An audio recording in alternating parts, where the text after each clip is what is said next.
Bismillahirrahmanirrahim. Assalamualaikum warahmatullahi wabarakatuh. Innal hamdalillah nahmaduhu wa nasta'inuhu wa nastaghfiruh. Wa na'udzu billahi min sururi anfusina wa min sayyiati a'malina. Man yahdihillahu fala mudilla lahu wa may yudlil fala hadiya lahu. Wa asyhadu an la ilaha illallah wahdahu la syarika lahu. Lahul mulku wa lahul hamdu wa huwa ala kulli syai'in qadir. Wa asyhadu anna Muhammadan abduhu wa rasuluhu wa habibuhu wa khaliluhu salawatu rabbi wa salamuhu alaihi wa ala alihi wa ashabihi wa man ihtada bihudahu ila yaumiddin yauma la yanfa'u malun wala banun illa man atallaha biqalbin salim. Masyarul muslimin wal muslimat jemaah yang semoga dirahmati oleh Allah tabaraka wa taala. Kita senantiasa bersyukur kepada Allah Rabbul Alamin. Memuja dan memujinya, bersyukur atas limpahan berkah yang diberikan oleh Allah tabaraka wa taala kepada kita jemaah. Dan cara yang terbaik untuk bersyukur adalah meningkatkan ketakwaan kepada Allah Rabbul Alamin. Mengerjakan semua yang diperintahkan oleh Allah, kemudian menjauhkan diri kita dari semua yang diharamkan oleh Allah tabaraka wa taala dan Rasulnya sallallahu alaihi wasallam. Kemudian kita berselawat dan salam kepada Nabi kita Muhammad bin Abdullah sallallahu alaihi wasallam, karena di antara bukti cinta kita kepada Nabi sallallahu alaihi wasallam adalah memperbanyak selawat kepada beliau, memperbanyak selawat dan keberkahan dari Allah tabaraka wa taala. Maka kita senantiasa terus dan jangan pelit ketika disebutkan nama beliau sallallahu alaihi wasallam, kita mengatakan sallallahu alaihi wasallam atau berselawat kepada beliau. Nah, jemaah yang semoga dirahmati oleh Allah tabaraka wa taala, kita lanjutkan pelajaran dan kajian kita masih membahas tentang fiqhul ibadah, yaitu fikih tentang masalah ibadah. Kitab yang dituliskan oleh Syekh Abdul Azim bin Badawi Al-Khalafi hafizahullah ta'ala, yaitu kitab Al-Wajiz Fiqh Sunnah wa Kitabi Al-Aziz. Nah, kita lanjutkan di sini, yaitu masuk ke tentang pembahasan mandi. Maka beliau mengatakan di sini al-ghuslu mujibatuhu, yang mewajibkan orang itu diwajibkan mandi wajib. Maka yang pertama kata beliau di sini khurujul mani fil yaqdhati au fil manami. Yang pertama di antara sebab orang itu diwajibkan untuk mandi wajib, yaitu keluarnya air mani baik dia dalam kondisi sadar ataupun dalam kondisi tertidur. Sebagaimana Nabi sallallahu alaihi wasallam mengatakan innamal ma'u minal ma'. Sesungguhnya air itu berasal dari air. Wa ummi Salama anna ummu Sulaim qalat ya Rasulullah. Kemudian hadis yang berasal dari Ummu Salama bahwasanya Ummu Sulaim pernah mengatakan kepada Nabi sallallahu alaihi wasallam, dia mengatakan, ya Rasulullah, wahai Rasulullah, innallaha la yastahi minal haqqi fahal 'alal mar'ati ghuslun idza talamat. Sesungguhnya Allah tabaraka wa taala tidak malu dari kebenaran ya Rasulullah. Apakah wajib bagi perempuan itu mandi kalau dia mimpi basah? Qala na'am, maka Nabi SAW mengatakan iya, idza ra'atil ma, kalau dia melihat air. Wa yustaratu asy-syahwatu fil yaqdhati duna naum. Kemudian disyaratkan kalau dia dalam kondisi terjaga, maka harus ada syahwat di sana. Tapi kalau tidur tidak. Sebagaimana Nabi sallallahu alaihi wasallam beliau mengatakan, idza hadaftal ma faghtasil minal janabah. Kalau ada yang keluar atau keluar air dari kemaluan engkau, maka wajib bagi engkau untuk mandi. Wa idza lam takun hadifan fala taghtasil. Tapi kalau kalian tidak ada timbul syahwat, tidak keluar memuncak syahwatnya, maka itu tidak wajib mandi. Qala Syaukani al-hadafu huwa ar-ramyu, dan al-hadaf ini adalah yaitu keluar, memancar kata beliau. Wa huwa la yakunu bihadhihi sifati illa li syahwat, dan orang itu tidak akan keluar memancar airnya kecuali kalau dia dengan syahwat. Walihada qala al-musannif wa fihi tanbihu ala anna ma yakhruju li ghairi syahwatin illa li maradin aw abradatin la yujibul ghusla. Maka di sini ada perhatian atau peringatan bagi orang yang dia keluar airnya, tapi dia keluarnya bukan karena syahwat, mungkin karena dia kecapean, mungkin karena dia kedinginan, mungkin karena dia sakit misalnya, maka dia tidak wajib mandi karena nanti dia akan kena hukum, yaitu hukum madi. Hukum madi yang dia tiba-tiba keluar tapi bukan air mani, maka dia tidak wajib mandi. Yang dia disyariatkan adalah sekedar mencuci areal kemaluannya yang kena dengan air tersebut karena itu adalah najis. Wa man ihtalama wa lam yajidil ma, kemudian barang siapa di antara kalian yang dia mimpi basah, kemudian dia tidak mendapati air ketika dia bangun, fala yughsal wal fala yughsala alaihi, maka tidak ada mandi baginya. Wa man wajadal ma wa lam yadhkuri ihtilaman fa alaihil ghuslu.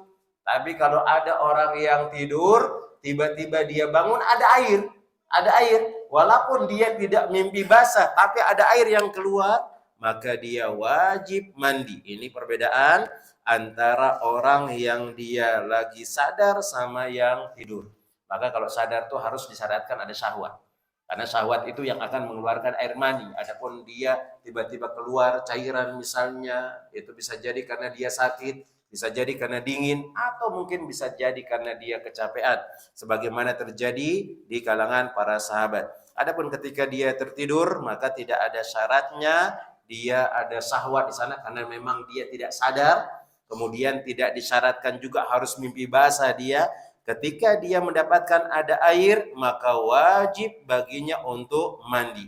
Sebagaimana wa an rajulin yara annahu qad ihtalama wa la yajidil balala. Sebagaimana ada seorang laki-laki yang dia datang kepada Nabi sallallahu alaihi wasallam, kemudian dia mengatakan, "Ya Rasulullah, tadi malam aku mimpi ya Rasulullah, tapi ketika bangun aku tidak mendapati ada lembab di celanaku ya Rasulullah. Tidak ada yang keluar airnya ya Rasulullah." Maka Nabi sallallahu alaihi wasallam mengatakan, "La ghusla alaihi." Maka tidak ada kewajiban mandi. Ini yang pertama. Kemudian yang kedua adalah al-jima'u wa in lam yunzal. Yang kedua yang menyebabkan seorang itu wajib dia untuk mandi wajib, dia melakukan hubungan badan walaupun tidak keluar air maninya. Sebagaimana yang disebutkan oleh Abu Hurairah radhiyallahu taala anhu. Dari Nabi sallallahu alaihi wasallam beliau mengatakan, qala idza jalasa baina syu'abihal arba. Jikalau laki-laki itu sudah berada di anggota 4 perempuan, summa jahadaha, kemudian dia menggerakkan tubuhnya atau dia bersungguh-sungguh, faqad wajabal ghuslu wa illam yunzil, maka wajib baginya untuk mandi walaupun tidak keluar. Ya, syu'abil arba disebutkan oleh para ulama adalah kedua bahunya sama kedua pahanya. Kemudian dalam hadis yang lainnya disebutkan oleh Nabi SAW, idzal taqa khitanaini aw khitanani fa wajaba alaihil ghuslu. Kalau ada 2 khitan itu bertemu walaupun tidak terjadi misalnya keluar airnya, maka wajib dia mandi, kata Nabi sallallahu alaihi wasallam. Kemudian yang berikutnya, yang ketiga di antara sebab wajibnya mandi wajib, maka beliau mengatakan Islamul kafir, yaitu masuk Islamnya orang-orang kafir. Wa an Qais bin Asim, dari Qais bin Asim, annahu aslama, maka beliau masuk Islam. Fa amarahu Nabi sallallahu alaihi wasallam ay yaghtasila bima'in wa sidrin. Dan Nabi SAW memerintahkan dia untuk mandi dengan air dan daun bidara. Ini dia yang ketiga. Kemudian yang keempat adalah inqita'ul haidi wan nifas, yaitu selesai dari haid dan nifas. Sebagaimana hadis dari Aisyah radhiyallahu taala anha, bahwasanya Nabi sallallahu alaihi wasallam qala li Fatimah binti Abi Khubais. Beliau mengatakan kepada Fatimah binti Abi Khubais ketika dia bertanya kepada Nabi sallallahu alaihi wasallam sedangkan dia dalam kondisi haid, maka Nabi sallallahu alaihi wasallam mengatakan idza aqbaltil haidatu fada'iyas shalah. kalau haid itu mendatangi engkau wahai Fatimah binti Abi Ubais, maka hendaknya engkau meninggalkan salat. Wa idza adbarat, kalau dia meninggalkan engkau, faghtasili wa sholli, maka hendaknya engkau mandi kemudian engkau salat. Wan nifasu kal haidi bil ijma. Kemudian orang nifas itu hukumnya sama seperti orang haid, dan itu kesepakatan para ulama.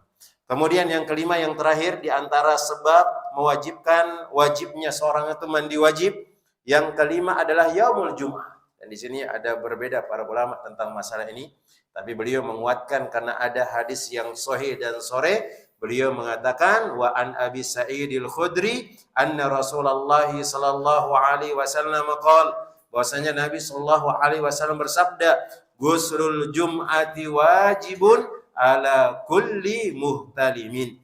Mandi Jumat itu hukumnya adalah wajib bagi orang yang dia sudah balik, kemudian dia berangkat untuk sholat Jumat. Dan hadisnya diriwayatkan oleh Imam Bukhari, Imam Muslim, dan yang lainnya. Tapi sebagian ulama mengatakan dia adalah sunnah muakkadah, karena Nabi Shallallahu Alaihi Wasallam atau ada seorang sahabat ditanya tentang mandi, dia mengatakan apa yang diajarkan oleh Nabi SAW tentang mandi, maka beliau mengatakan, ya silahkan engkau mandi tiap hari. Akhirnya dia mengatakan, bukan itu yang aku maksud, mandi yang dia mandi. Maka beliau mengatakan sholat Jumat, kemudian mandi Jumat, kemudian mandi Arafah, kemudian mandi di 2 hari raya. Beliau menggabungkan dengan hadis-hadis tersebut, dan beliau mengatakan bahwasanya itu hukumnya adalah sunnah muakkadah saja. Dan beliau juga nanti akan menyebutkan ketika pembahasan tentang Idul Fitri dan Idul Adha, beliau memasukkan hadis di sana yang padahal beliau mengatakan hukumnya wajib, tapi beliau mengatakan di antara sunnah-sunnah ketika hari raya itu adalah mandi di hari raya, dan beliau membawakan hadis di sana ada mandi Jumat juga. Maka yang lebih ana condong, karena di sini disebutkan dalilnya adalah sore dan seterusnya, maka hukumnya adalah wajib. Walaupun di sini ada perbedaan di antara kita, di antara para ustadz, ada yang mengatakan hukumnya adalah sunnah muakkadah, ada yang mengatakan hukumnya adalah wajib. Yang jelas mandi Jumat ini tidak membatalkan sholat Jumat. Kalau ada orang tergesa-gesa datang sholat Jumat, sedangkan dia belum mandi, maka sholat Jumatnya adalah sah. Sholat Jumatnya adalah sah. Nah, kemudian yang berikutnya, arkanuhu, rukun-rukun orang mandi wajib. Maka rukun-rukun orang yang mandi wajib ini ada 2 saja yang disebutkan oleh beliau. An-niyatu li hadisi innamal a'malu binniyat. Yang pertama, dia harus berniat. Ingat, orang kalau mandi wajib itu harus berniat dia mandi wajib. Nggak boleh dia berniat mandi biasa. Karena kalau dia berniat mandi biasa saja, nggak sah mandi wajibnya tersebut. Karena di antara fungsi niat itu adalah membedakan satu amal dengan amalan yang lainnya. Kalau misalnya dia baru selesai junub, misalnya dia mau mandi junub, tapi niatnya adalah mandi biasa, maka mandi junubnya nggak sah. Dia berarti nggak boleh sholat, dia berarti nggak boleh melakukan yang diperintahkan oleh Allah Ta'ala bagi orang-orang yang berwudu dan seterusnya. Kemudian yang berikutnya, yang kedua adalah ta'mimul badani bil ma, yaitu menyiram keseluruhan anggota tubuhnya. Maka syaratnya atau rukunnya cuma 2. Dia berniat mandi wajib, kemudian silahkan dia guyur tubuhnya, dia basahi semua tubuhnya, itu sudah cukup. Ini sekedar cukupnya saja. Tapi di sana ada yang diajarkan oleh Nabi Shallallahu Alaihi Wasallam. Di antara tata caranya disebutkan dari Aisyah radhiyallahu taala anha. Qalat, beliau mengatakan, kana Rasulullah Shallallahu Alaihi Wasallam idza katasala minal janabati yabda'u fayaghsilu yadayhi. Nabi Shallallahu Alaihi Wasallam ini di antara tata cara sunnah mandi wajibnya. Apa itu? Nabi SAW kalau memulai mandi wajib, beliau mencuci kedua tangan beliau dulu. Summa yufrigu biyaminihi ala shimalihi fayaghsilu farjahu. Kemudian beliau mengambil air dengan tangan kanan, kemudian beliau siram ke tangan kiri dan mencuci kemaluan dengan tangan kiri tersebut. Summa tawadda'u wudu'ahu li shalat. Kemudian setelah selesai beliau berwudu untuk mengerjakan atau beliau berwudu sebagaimana wudu salat. Dalam hadis yang lain Nabi Shallallahu Alaihi Wasallam mencuci tangannya, ambil air, disiram untuk mencuci kemaluannya, kemudian beliau menepuk tembok sebanyak tiga kali, maka ini dibolehkan. Dalam riwayat lain maka ini dibolehkan. Kemudian beliau berwudu sebagaimana wudu untuk salat. Summa ya'khudul ma fayudkhilu asabi'ahu fi usuli sya'ri hatta idza ra'a an qad istabara'a hafana ala ra'sihi salasa hafanatin. Kemudian dia ambil air, dia masukkan jari jemarinya di kepalanya sambil diguyur. Ini diguyurnya sebanyak tiga kali. Cuci tangan, ambil air, cuci kemaluan, selesainya kemudian dia berwudu sebagaimana wudu salat, ambil air, disiram sambil digosok-gosok kepalanya sebanyak 3 kali. Summa afadu ala sa'iri jasadihi, kemudian dia siram ke semua tubuhnya. Summa gosala rijlaihi, kemudian beliau cuci kakinya. Fal wudu'u qoblal gusli sunnatun mustahabbatun. Kemudian beliau menjelaskan bahwasanya berwudu sebelum mandi itu hukumnya sunnah, bukan wajib.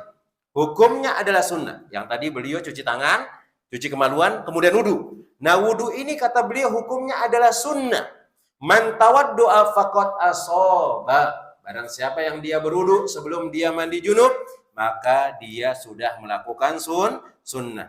Wa man la fala junaha alaihi. Kemudian barang siapa yang dia tidak berwudu, maka dia tidak mendapatkan dosa. Faqad kana Nabi sallallahu alaihi wasallam ahyanan yatrukul wudu'a qabla al-ghusli. Bahkan Nabi SAW terkadang meninggalkan wudu sebelum beliau mandi junub, dan ini boleh. Wa an Muhammad al-Bakir qala li Jabir atani ibnu ammika, mendatangi aku yaitu anak pamanmu, yu'ardidu bil Hasan bin Muhammad bin Hanafiyah. Maka dia bertanya atau dia mengatakan qala li kaifal ghuslu minal janabah, bagaimana tata cara mandi junub? Qultu kana Nabi sallallahu alaihi wasallam ya'khudhu salasa kuffin fayufiduha ala ra'si summa yufidu ala sa'iri jasadihi. Ini diantara tata caranya, beliau menggosok kepalanya 3 kali sambil disiram, kemudian beliau menyiram ke semua anggota tubuh beliau. Wali maktasala an yusalli ba'da ma sya'a sawa'un tawaddu'a qablahu amla. Dan ini yang perlu diperhatikan. Dan bagi orang yang mandi junub tadi, maka boleh dia sholat setelah dia mandi junub tersebut. Sama saja dia berwudu tadi ketika dia mandi junub atau dia tidak berwudu. Maka boleh orang mandi junub itu tidak berwudu. Misal, antum mandi junub, nggak ada wudu sebelum mandi dan nggak ada wudu setelahnya. Antum cuma datang kamar mandi, ambil air, cuci tangan, cuci kemaluan, kemudian gosok kepala dulu, biar mungkin merasa sudah sampai ke akar-akar kepalanya nih, rambutnya. Kemudian dia siram semua tubuhnya. Dia siram semua tubuhnya. Kemudian selesai dia mandi. Dia pakai handuk, dia pengen sholat, maka ini boleh.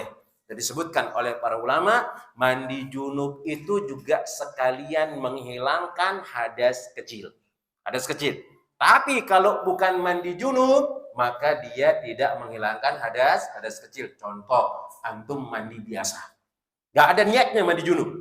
Mandinya mandi biasa, disiram sampai berpuluh-puluh kali, sampai berapa ember habis, bahkan embernya antum angkat, siram semuanya, basah kemana-mana, tapi antum tidak niatan mandi junub, maka antum wajib hukumnya untuk berwudu baru kerjakan sholat.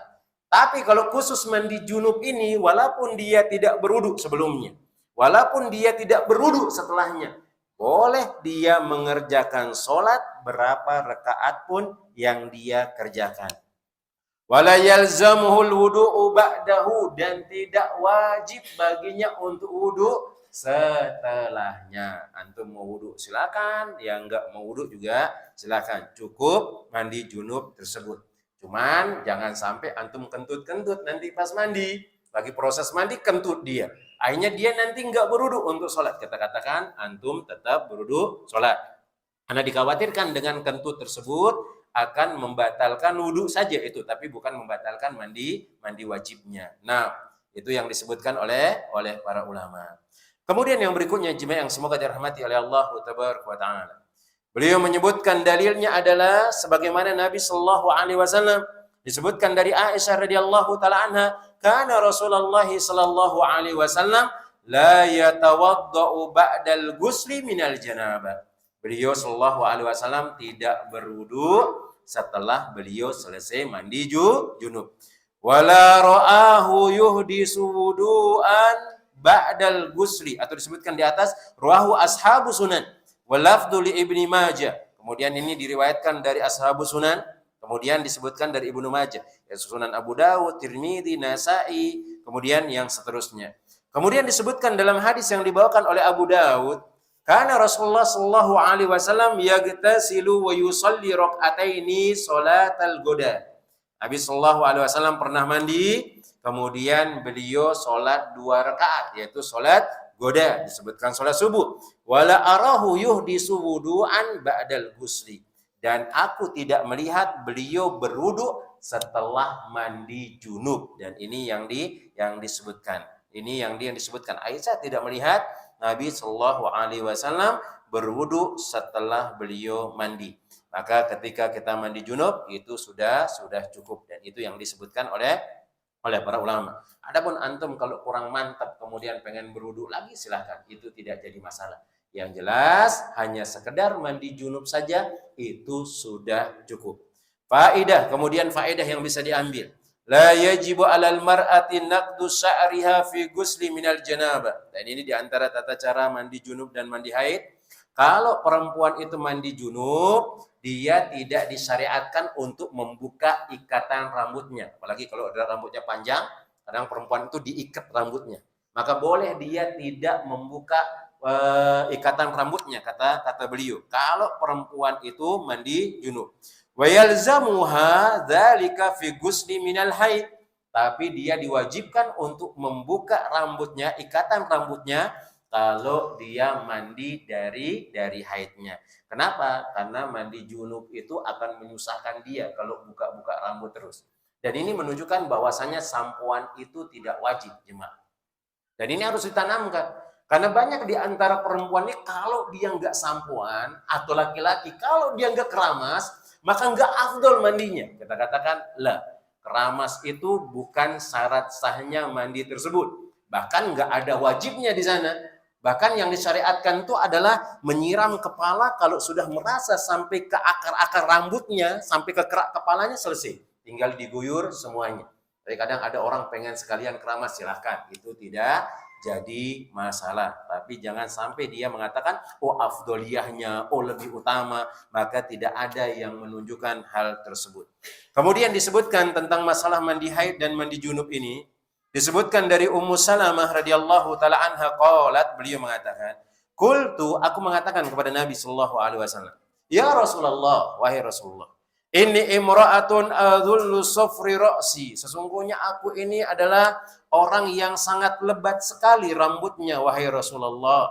Fa anquduhu lil ghusl janabah, afa anquduhu lil ghusl janabah, ya Rasulullah, apakah aku harus membuka ikatan rambutku ya Rasulullah? Beliau mengatakan, lah, enggak usah dibuka ikatan rambutnya. Innama yakfiki antusi ala ra'siki salasa hasayatin. Maka cukup bagimu itu adalah menyiram kemudian menyela-nyela kepalamu itu sebanyak 3 kali saja. Yang penting yakin nyampe ke dalam kepalanya sudah selesai. Tapi kalau dia kurang yakin, dia akan dibuka biar lebih yakin, silahkan. Itu tidak jadi masalah. Yang jelas itu bukan syarat, itu bukan wajib. Nah, summa yufidina alaikil ma'a fatatahhirin. Kemudian engkau siramkan kepada atau di badanmu yaitu air, kemudian engkau bersuci dengannya. Nah, kemudian disebutkan dari Aisyah radhiyallahu taala anha bahwasanya Asma bertanya kepada Nabi sallallahu alaihi wasallam anil ghuslil mahid, yaitu bertanya tentang mandi haid. Faqala, maka Nabi sallallahu alaihi wasallam mengatakan, ta'khudhu ihdakunna ma'aha wa sidrataha fatatahhur. Maka hendaknya salah seorang dari antara kalian, kata Nabi, berkata kepada Asma, dia mengatakan, hendaknya salah seorang di antara kalian, wahai perempuan, dia mengambil air dan daun bidaranya. Ini di antara juga disyariatkan boleh menggunakan daun bidara. Kenapa Ustadz menggunakan daun bidara? Karena biasanya daun bidara itu bisa menghilangkan daki-daki, kemudian bahkan menghilangkan sisa-sisa dari apa? Dari sabun. Maka lebih keset dia biasanya. Lebih keset dia biasanya. Dan ini juga disunahkan ketika ada orang meninggal dunia, kemudian dimandikan dengan daun bidara.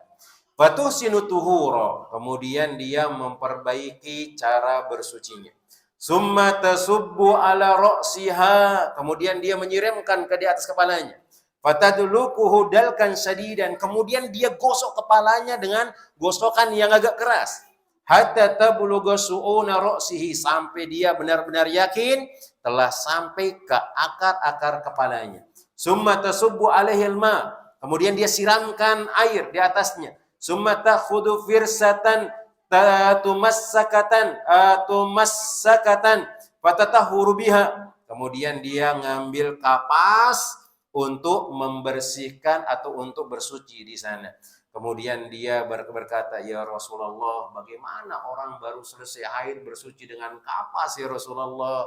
Maka Nabi SAW mengatakan, subhanallah, bersuci dengan kapas tersebut. Kemudian Aisyah mengatakan Nabi Shallallahu Alaihi Wasallam menyembunyikan apa yang dia maksud. Maksudnya Nabi itu adalah bersihkan bekas darah haidnya tersebut. Maka di sini diajarkan oleh Nabi Shallallahu Alaihi Wasallam, disiapkan air, disiapkan dia mau mandi, maka silahkan dibersihkan dulu. Maka kalau dilihat dari susunan hadis ini kayak disuruh mandi dulu baru dibersihkan. Tapi yang jelas itu adalah dibersihkan dulu, sama seperti orang mandi junub. Maka dia ambil, dia cuci tangannya, dia ambil air, dia cuci kemaluannya. Kemudian dia bersihkan yang ada darah-darah yang masih ada di kemaluannya. Kemudian dia cuci lagi tangannya, silakan, boleh dia tepuk di tembok juga. Kemudian baru dia ngambil air, dia siram ke kepalanya. Tapi untuk orang yang haid, disyariatkan dia agak lebih keras digosok. Bahkan ketika dia mandi, untuk tubuhnya agak sedikit keras digosok. Agak sedikit keras digosok biar lebih kena secara menyeluruh. Kemudian beliau memerintahkan silahkan setelah selesai diguyur semuanya, digosok dan seterusnya. Nah, kemudian wasa'altu an ghusli janabah, kemudian aku bertanya tentang mandi junub. Kata Asma binti Abi Bakrin, ta'khudhu ma'an fatatahhuru fatuhsinu tuhura aw tubligu tuhura summa tasubbu ala ra'sihi fatadlukuhu hatta tablugha su'una ra'sihi. Kemudian dia gosok kepalanya sampai dia benar-benar yakin bahwasanya air itu sampai ke kerak kepalanya, tapi tidak disuruh untuk digosok dengan sangat. Summa tufidu alaihal ma, kemudian dia siram ke semua tubuhnya. Fahadal hadisu sharihun, maka dalil ini sangat jelas fi tafriqi bainal ghuslil mar'ati minal mahidi wa ghusliha minal janabah, yaitu perbedaan tata cara mandinya perempuan, baik dia dari haid atau dia dari junub. Bedanya itu pertama, rambutnya tidak perlu dibuka kalau dia mandi junub. Kalau dia mandi haid maka dibuka rambutnya atau ikatan rambutnya. Yang kedua, kalau mandi junub itu ya gosoknya biasa-biasa saja. Adapun dia mandi haid maka disyariatkan dia untuk lebih digosok lagi. Nah, haitsu akada ala haid an tubaligha fi tadliki asy-syadid. Yang mana orang yang haid itu diperintahkan oleh Nabi sallallahu alaihi wasallam untuk menggosok dengan lebih lagi, menggosoknya dengan keras. Wa tadhiri ma la yu'akkadu mislahu fi ghusliha minal janabah. Yang mana tidak dikuatkan atau ditekankan ketika mandi junub. Kama anna hadisa Ummi Salamah dalilun ala adami wujubin naqdi fi ghusliha minal janabah. Sebagaimana hadis dari Ummu Salamah dalil tidak wajibnya membuka ikatan rambut ketika mandi junub. Maka beliau mengatakan di sini hukum asalnya adalah naqdus sya'ri litayakkuni wusulil ma ila ma tahtahu. Ya boleh-boleh saja dia membuka ikatan rambutnya supaya dia yakin air itu sampai ke kerak kepalanya. Illa annahu ufiya anhu, hanya saja diringankan baginya ketika dia mandi junub. Kenapa? Litakarrurihi, karena dia akan sering mandi junub dan akan melelahkan dia. Nah, wuqu'i masyaqqati syadidati fi naqdiha, karena ada merasa berat atau ada masyaqqa ketika membuka ikatan rambutnya. Bi khilafi guslil haidi, berbeda dengan mandi haid, fa innahu fi syahri marratan, karena kalau dia mandi haid dia cuman mandi sekali sebulan saja. Kemudian faedah yang berikutnya, wa yajuzu li zawjaini ay yaghtasila ma'an fi makanin wahid. Maka boleh pasangan suami istri itu mandi di satu tempat, boleh. Dan saling melihat aurat juga itu dibolehkan. Ini dalil-dalil yang menunjukkan bolehnya seorang suami itu melihat aurat istrinya. Seorang istri melihat aurat suaminya.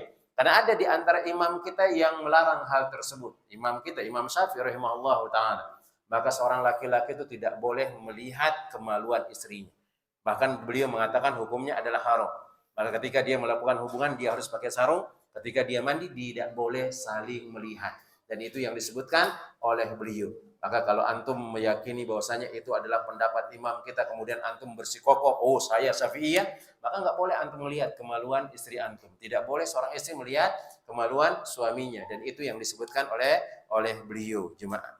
Kemudian di sini beliau mengatakan, ayyaghsila ma'an fi makanin wahid wa yanzuru kullu minhuma aurati sahibihi.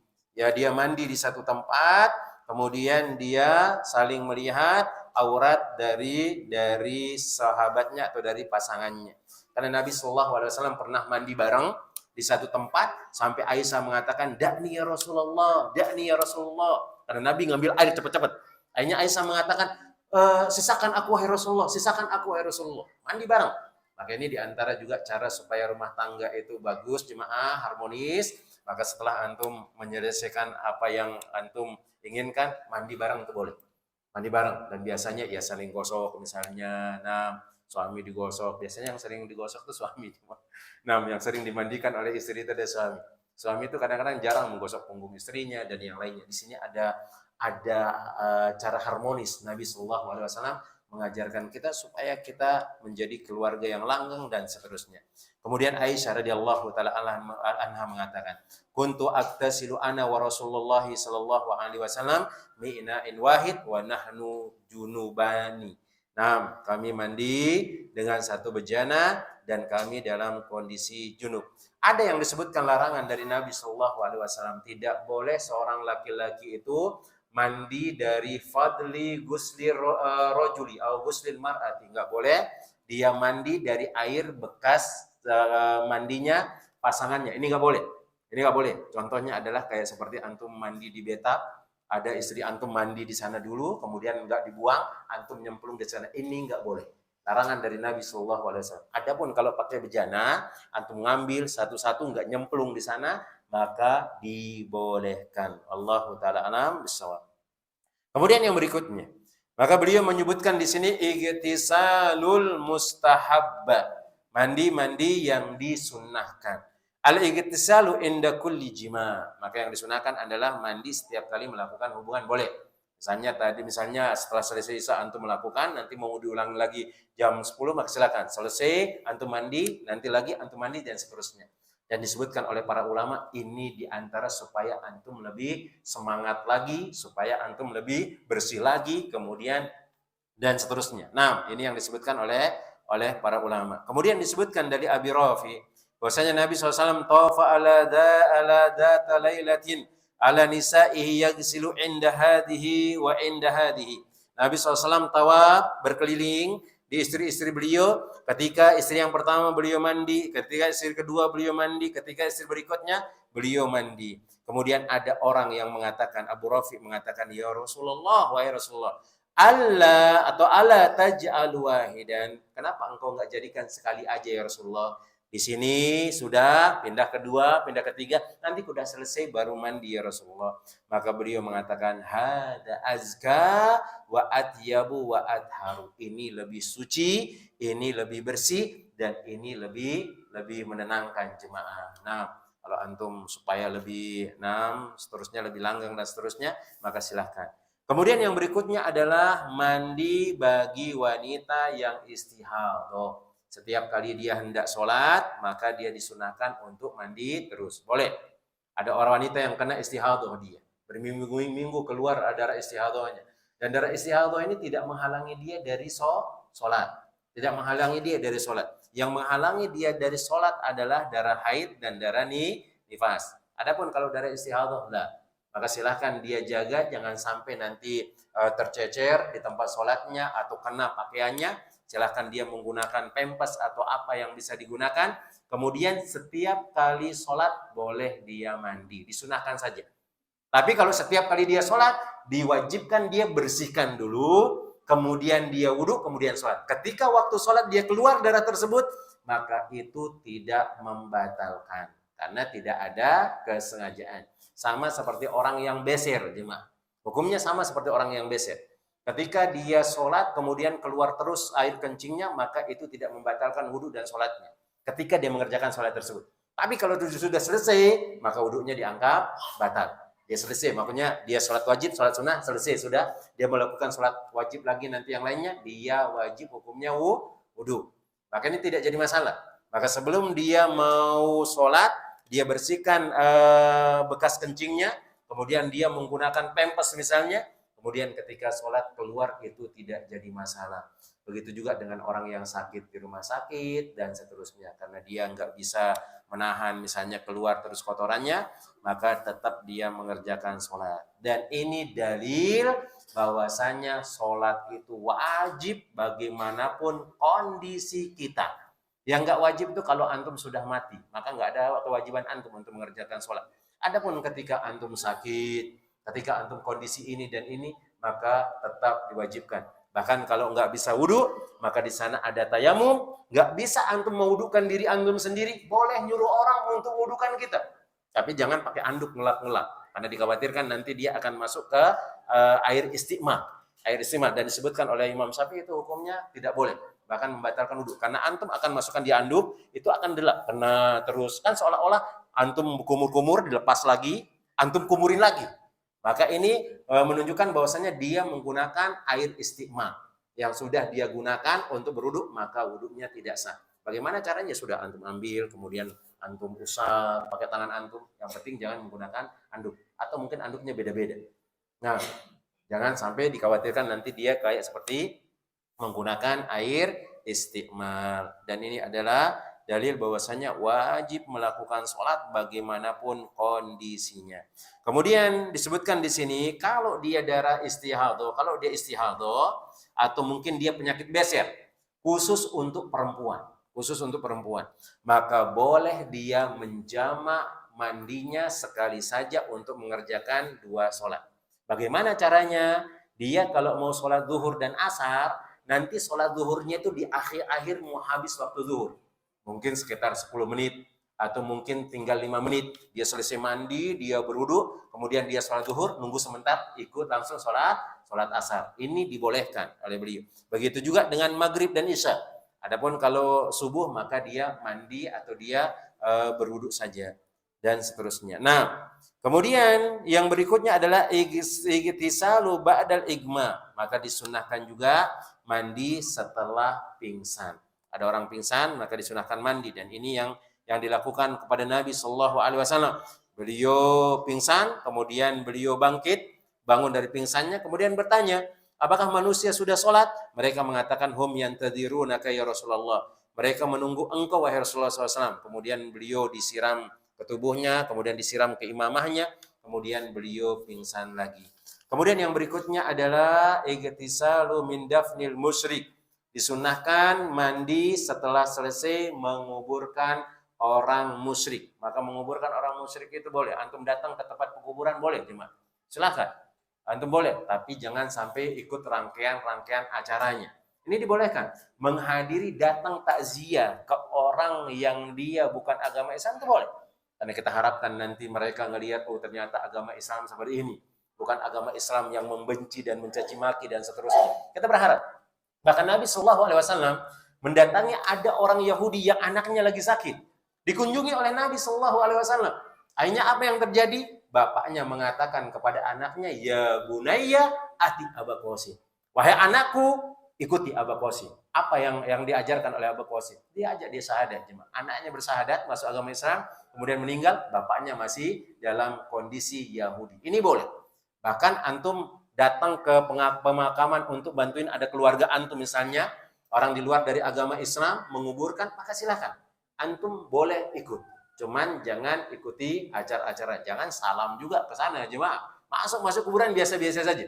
Karena yang disyariatkan salam assalamualaikum ya ahla diyar, ini khusus untuk kaum muslimin. Adapun kaum orang-orang di luar dari agama Islam enggak ada.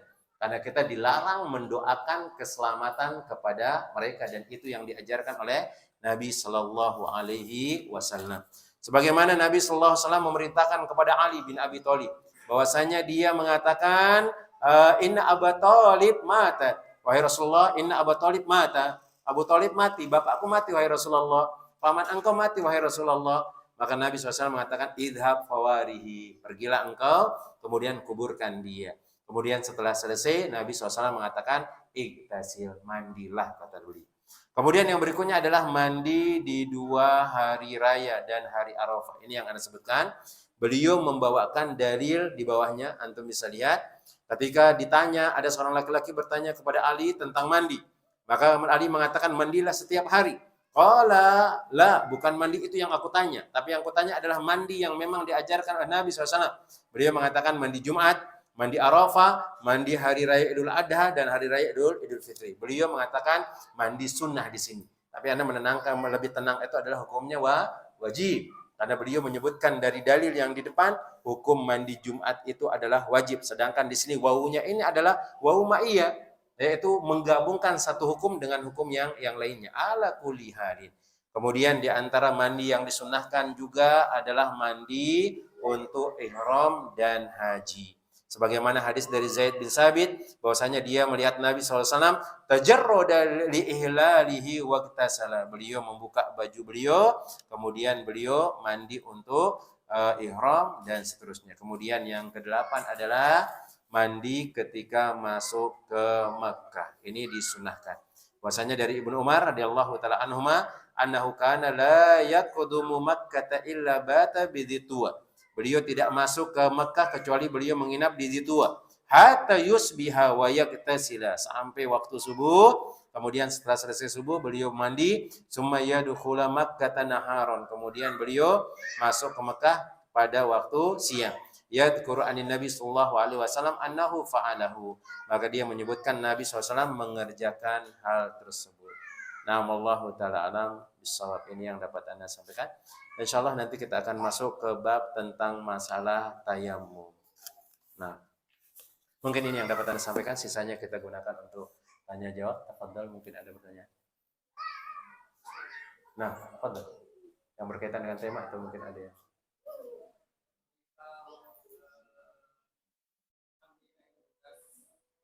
Nah.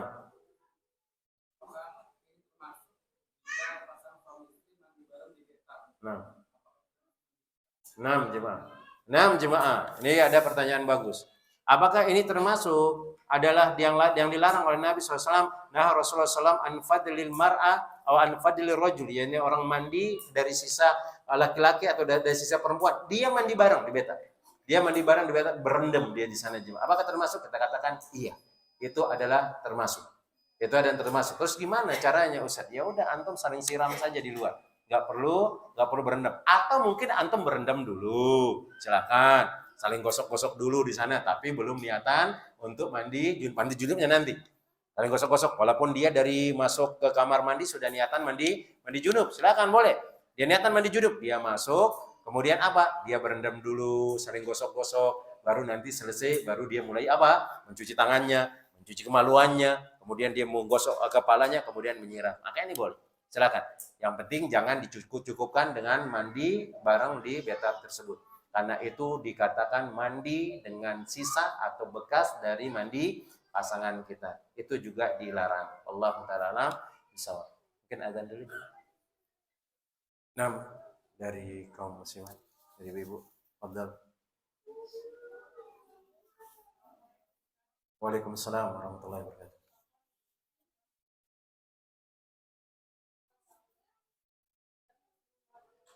Nah,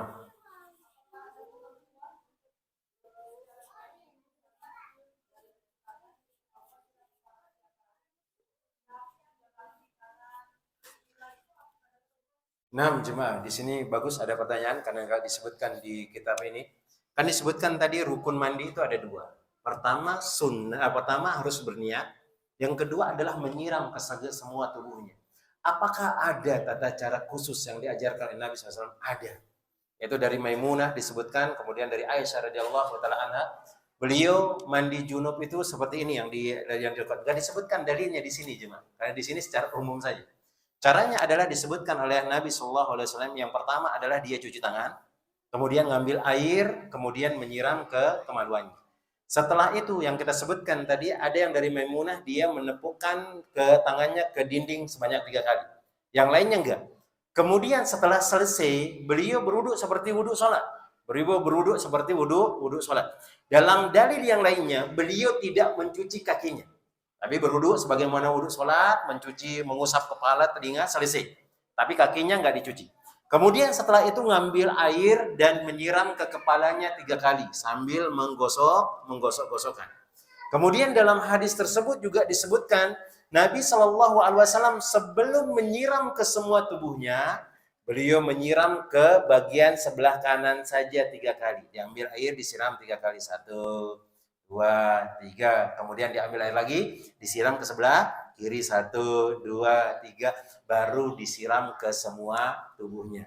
Baru dari selesai itu beliau mencuci kaki. Ini kalau wudhunya tidak sempurna tadi di awal. Berwudhu cuma sampai ngusap kepala saja. Maka di akhirnya itu beliau cuci kaki. Sebagaimana ada dalil tadi disebutkan. Tapi kalau sudah selesai sempurna semuanya, maka dia tidak perlu mencuci kaki. Ini yang diajarkan oleh Nabi SAW juga. Sebagaimana orang dimandikan ketika dia mandi jenazah juga seperti itu. Orang mandi jenazah itu sama seperti mandi junub. Sama seperti mandi junub. Gampang saja sebenarnya jemaah. Tak terlalu banyak ribet-ribetnya, tapi kadang kita yang ribet-ribet jemaah. Dan mandi jenazah itu jangan terlalu lama-lama antum mandi. Takut nanti khawatir kalau kelamaan nanti mayatnya itu apalagi sudah lama berdiam misalnya kan. Antum tidak langsung mandikan dia. Biasanya nanti kalau dia kena suhu panas karpet, itu akan melepuh kulitnya. Kalau antum lama-lama siram, apalagi gosok-gosok, nanti kulitnya akan terkelupas. Caranya gimana? Sedikit kita tata cara mandi jenazah, walaupun sudah lewat. Gimana caranya? Yang pertama, antum hilangkan sunanul fitrahnya dulu, kuku-kukunya. Antum hilangkan. Ya? Kemudian kalau kumisnya panjang silakan. Tapi kalau bulu kemaluan nggak usah. Yang tampak saja. Kalau areal itu nggak perlu. Kemudian setelahnya itu, antum berdirikan dia setengah duduk. Kemudian antum tekan perutnya supaya keluar kotorannya. Kemudian antum siram, antum cebokin. Setelah antum cebokin, antum wudukkan dia. Ya, tadi sunnatul fitrah silakan mau gosok giginya, silakan pakai tangan ini silakan. Kemudian antum wudukkan dia, ambil air, cuci tangannya kanan, kiri, kemudian ambil air, usap ke mulutnya dulu, jangan sampai hidungnya. Ambil air, usap ke mulutnya, gosok-gosok, nggak perlu antum tuangkan ke mulutnya. Gosok-gosok mulutnya, kemudian hidungnya silakan 3 kali, ambil air, usap di mukanya 3 kali. Setelah itu ambil air, siram yang kanan, kemudian ambil air, siram yang kiri, kemudian ambil air, usap ke kepalanya. Dari depan ke belakang, silakan antum maju ke depan, kemudian gosok telinganya. Kemudian setelah itu cuci kakinya. Setelah antum cuci kaki, ambil air, siram yang ke sebelah kanan. Sudah 3 kali. Kemudian ambil air, siram yang sebelah kiri. Sambil nanti kalau antum ambil air, siram yang kanan, jangan lupa dimiringkan. Siram dulu yang sebelah kanan, selesai. Kemudian antum angkat miringkan, karena di bawahnya nggak kena. Maka siram. Kalau pakai selang lebih enak lagi dia juga. Selang. Kemudian ke kiri siram di atas, miringkan lagi siram. Setelah itu silahkan. Antum mau pakai sabun. Boleh, karena sudah selesai sebenarnya itu. Mau pakai sabun boleh, antum keramasin dia boleh. Setelahnya itu nanti pakai daun bidara. Supaya bekas sabun-sabun itu hilang, selesai. Kemudian setelahnya baru antum pakai kapur barus. Terus sudah cukup sebenarnya mandi seperti itu. Tapi nanti jangan lupa kalau memandikan itu tutup telinganya sama hidungnya. Ya, antum selesai wudukan tadi, kasihkan kapas supaya air itu nggak masuk ke dalam. Karena kalau ada air masuk ke dalam itu cepat membusuk dia. Tutup seperti ini. Adapun peralatannya gampang saja, tinggal antum siapkan kaos tangan supaya nggak langsung kena najisnya, antum siapkan gunting kuku, kemudian antum siapkan anduk, antum siapkan penutup untuk supaya nggak kelihatan auratnya, itu sebenarnya gampang saja. Mandikan itu nggak perlu lama-lama. Ada orang kadang mandikan tuh sampai mau 2 jaman. Antum mandikan apa? Jenazah 2 jam. Bukan antum yang gosok-gosok semuanya digosok. Nah, simpel-simpel saja. Yang penting bersih, yang penting kotoran yang di perutnya itu keluar dan jangan terlalu ditekan ya. Antum kalau ngurut perut itu jangan terlalu ditekan. Nanti khawatirnya yang keluar itu adalah ususnya, bukan keluar kotorannya. Karena kalau antum terlalu tekan keluar dia. Nah, keluar dia jemaah. Maka pelan-pelan saja. Karena biasanya kalau orang sakit itu kotorannya nggak banyak, apalagi kalau dia pakai infus. Dan bahkan orang sakit memang jarang mau makan dia juga. Maka kotoran nggak banyak. Beda dengan kita. Kotoran kita banyak sekali. Ini diantara caranya. Maka mandi wajib itu sama seperti mandi jenazah dan itu yang diajarkan oleh Nabi SAW. Ada tata caranya kaum muslimat. Ini diantara sunnahnya. Disebutkan dari Aisyah dan dari Maimunah istri Nabi Sallallahu Alaihi Wasallam. Nama Allah Taala alam. Ada yang lain lagi?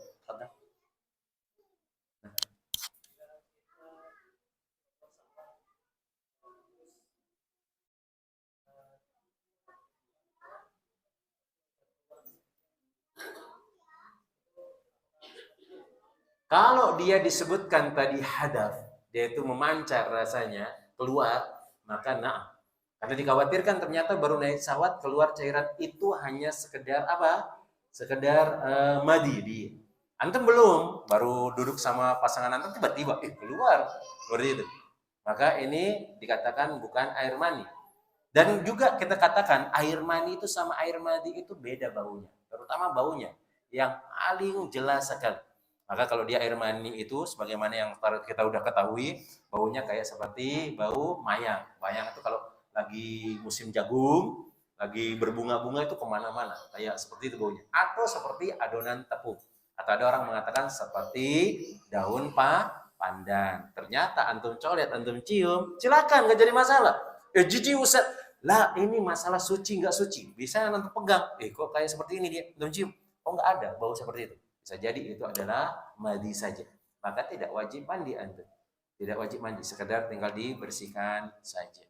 Nah, kecuali kalau orang memang menggelojak sawatnya.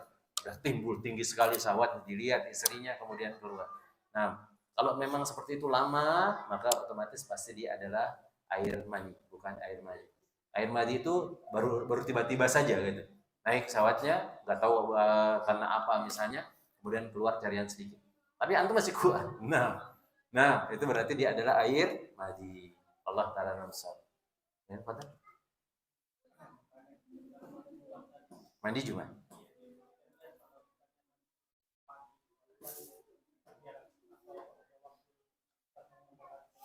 Nah, jemaah di sini ada pertanyaan yang bagus. Mandi Jumat itu kapan disunahkan, Ustaz? Apakah boleh orang mandi itu di pagi hari atau mungkin ada orang mandi malam hari, jemaah? Apakah dibolehkan? Kita katakan tidak ada waktu khususnya.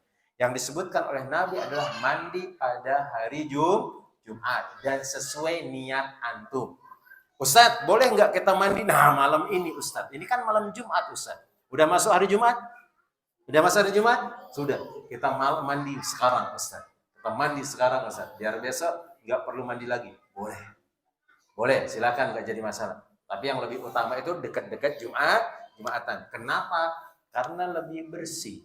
Kalau antum mandi malam, kemudian antum nggak mandi lagi, khawatir nanti ada bekas air liurnya antum dicium sama orang lain, bekas nafas antum, bekas bau-bau badan yang lainnya juga nempel, akan mengganggu orang sholat. Jelas yang lebih utama itu mendekati mengerjakan ibadah. Karena lebih suci, karena lebih wangi. Kalau malam silakan. Adapun kalau masalah boleh nggak boleh, boleh. Sama juga membaca surat Al-Kahfi, jemaah. Nabi SAW mengajarkan kita membaca surat Al-Kahfi itu di hari Jumat. Kapanpun itu silakan. Mau malam hari boleh, mau pagi hari boleh, setelah Jumatan juga boleh. Jangan antum sampai beranggapan kalau imam sudah selesai khotib, imam sudah selesai antum Jumatan, nggak ada syariat baca Al-Kahfi. Tetap silakan. Tetap boleh antum baca. Boleh antum baca sampai kapan? Datangnya waktu maghrib di hari tersebut. Karena itu batas hari Jumat. Baru sudah nggak ada sunnahnya. Nah, Allah Ta'ala. Ada lagi, Ibu? Nah.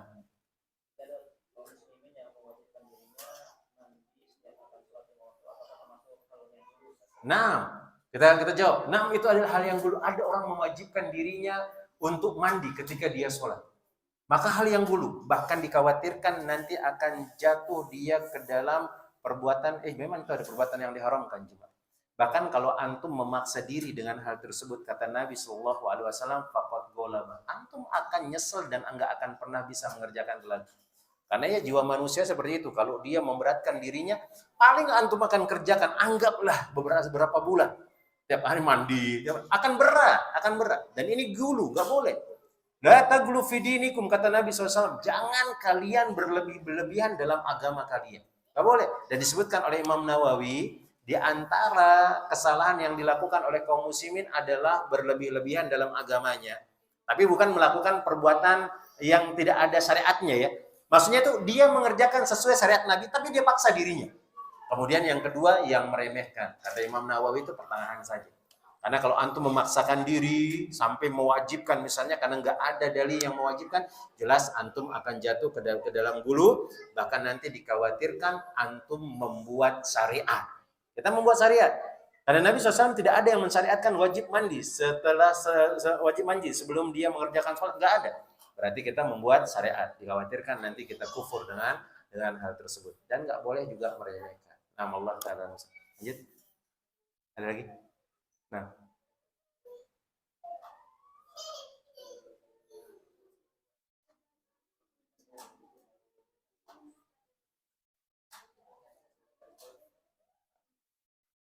Nah, jemaah, apakah boleh sholat menggunakan sepatu? Boleh, jemaah. Itu di antara sunnah Nabi yang kita tinggalkan, jemaah. Dan antum kerjakan ketika antum kerja di mana misalnya udu antum masih ada, sholat pakai sepatu. Ya, gimana caranya? Ya gimana caranya? Ustadz gak bisa kita tekuk Ustadz kaki kita. Gimana caranya? Bisa nekuk kaki nggak ketika sholat? Biar berdiri. Yes, kemampuan antum. La yukallifullahu nafsan illa usaha. Kemudian juga disyariatkan boleh sholat dengan menggunakan sandal. Boleh jemaah. Gak bisa antum terapkan di masjid, di rumah. Terapkan. Itu sunnah Nabi yang kita hampir-hampir kita itu nggak mengerjakannya. Hampir-hampir yang kita itu nggak mengerjakan. Banyak syariat Allah yang kita tidak kerjakan. Banyak syariat Allah, syariat Nabi SAW yang kita tidak kerjakan. Ngapain kok kita mengerjakan amalan yang nggak jelas, yang jelas-jelas ada pun banyak kita tinggalkan. Boleh menggunakan sebut. Ustadz kotor, Ustadz. Kita katakan sholat dengan pakaian kotor itu tidak membatalkan sholat. Antum pakai baju kotor kemudian sholat antum batal? Enggak, jemaah. Yang membatalkan adalah sholat dengan pakaian yang najis. Maka sering dulu kita lihat ada kakek-kakek kita, nggak tahu nih dari mana dia dapat dalil, jemaah. Dia sholat baru selesai bajak sawah, jemaah. Baju kotor nih dipakai sholat. Dan sekarang baru kita pikiran, ini dari mana dia dapat dalil? Ternyata memang benar menggunakan pakaian kotor itu tidak jadi masalah. Cuman nanti disyariatkan, ya bani Adam, khudhu zinatakum inda kulli masjid. Wahai anak Adam, kalau engkau hendak mengerjakan sholat, pakai baju yang terbaik. Nah, karena kita menghadap Allah Tabaraka wa Ta'ala. Tapi kalau kita sholat dengan pakaian kotor yang dia tidak najis, kita katakan sholat kita itu sah. Sholat sah. Cuman yang jelas nanti kata khawatir mengganggu yang lain. Kalau antum sholat sendirian, tafadhol. Tapi kalau nanti banyak orang akan merasa risih, akan merasa terganggu, dan ada larangan dari Nabi SAW. Larangannya itu bukan karena antum sholat pakaian kotor. Enggak. Larangannya itu karena antum ganggu orang lain. Kata Nabi SAW, Innal malaikata tata'adza bima yata'adza banu Adam. Sesungguhnya malaikat itu terganggu dengan terganggunya anak Adam. Enggak boleh kita ganggu orang lain, apalagi malaikat ketika melakukan ibadah. Itu yang disebutkan oleh Nabi SAW. Boleh silakan. Nah, oleh jemaah Allah Ta'ala besar. Ada yang lain? Ibu-ibu ada? Nah.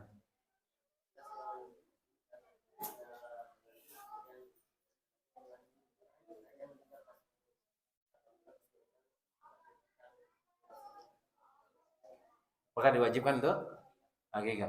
Nah, tentang masalah ada yang meninggal di dalam janin, ada yang mensyariatkan dia karena sudah ditiupkan ruh, kemudian dia meninggal dunia, ada yang mensyariatkan dia akikah.